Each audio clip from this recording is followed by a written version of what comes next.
In this video, I'll show you step by step how to become Bybit copy trading follower.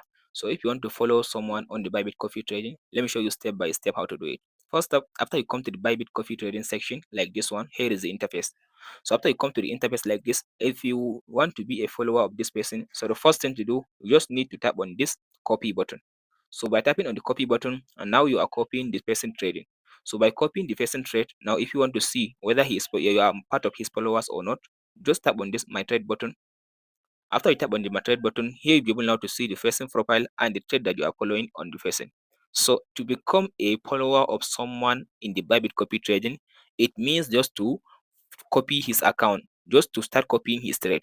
By start copying his trade, now you become his followers. If you look at the top, it says user center followers. So here you'll be able to see all the followers that you are following in the Bybit copy trading section. And that's it guys on how to become Bybit copy trading follower. If this video helps, like and subscribe. We'll meet in the next one.